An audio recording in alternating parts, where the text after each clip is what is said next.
В области бронетехники Россия совершила в 2017 году настоящий прорыв. На вооружение нашей армии наконец была принята боевая машина поддержки танков БМПТ-72 «Терминатор» на шасси танка Т-72. Эта машина в свое время произвела фурор на всех международных выставках. Ее боевая мощь огромна. 2 30-мм пушки с дальностью стрельбы до 4 км. Запас боекомплекта 900 выстрелов. 4 противотанковые управляемые ракеты с лазерным наведением и дальностью стрельбы до 5,5 км. Если это корнет, если это КТУР-Атака, то и до 8 км. Пулемет 7,62 мм, 2000 выстрелов. И 2 30-мм гранатомета по 300 выстрелов на каждый. Сами понимаете, это просто море огня. Судьба этой машины складывалась непросто. Долгое время Министерство обороны по разным причинам не принимало ее на вооружение. Очевидно, рассчитывали на то, что такие машины будут делать сразу на тяжелом шасси нового поколения «Армата». Но в результате испытания в Сирии показали, что даже на шасси Т-72 «Терминатор» станет лучшей в мире универсальной машиной огневой поддержки.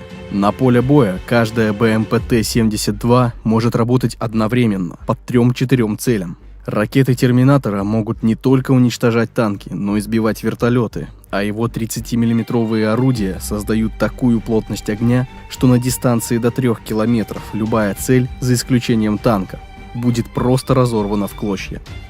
Пулеметы и гранатометы, в свою очередь, позволяют очень эффективно работать по пехоте противника, чтобы какие-нибудь отчаянные вражеские гранатометчики не подобрались слишком близко. Кроме всего прочего, «Терминатор» может работать с танком Т-72 в единых боевых порядках, в одном строю, что чрезвычайно важно. Ведь уровень защищенности экипажа на этих машинах одинаковый.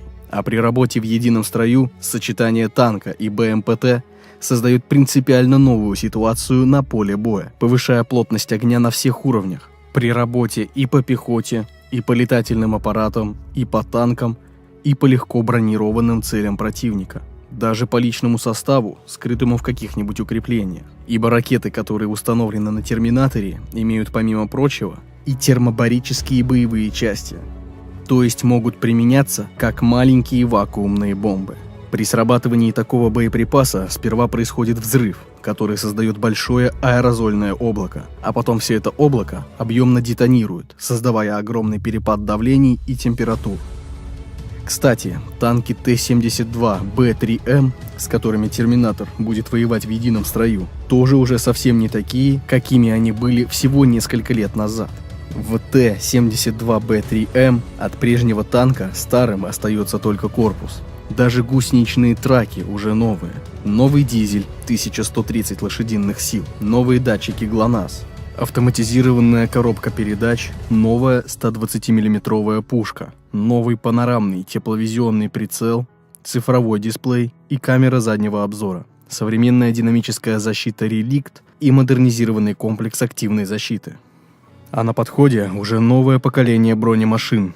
Больше всего наша общественность наслышана, конечно, о танке Т-14 на платформе «Армата». Несколько десятков этих танков уже пару лет назад поставлены в войска для опытной эксплуатации, а их серийное производство обещают начать в 2018 году. Но этот танк далеко не единственный представитель нового семейства.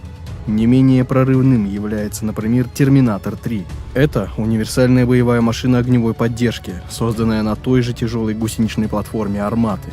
Третий «Терминатор» вооружен необитаемым боевым модулем АУ-220М, главным оружием которого является 57-мм пушка. Первоначально она разрабатывалась для боевых кораблей, но впоследствии была адаптирована к сухопутным носителям.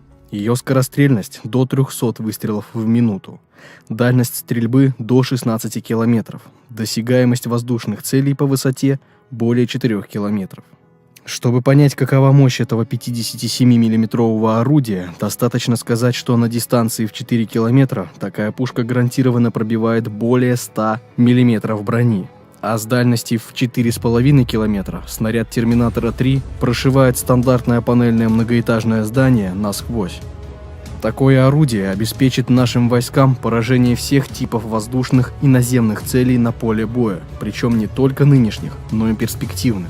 Кстати, оно может устанавливаться и на новой модификации боевой машины пехоты БМП-3, которая получила название «Деривация» и недавно успешно прошла цикл полевых испытаний.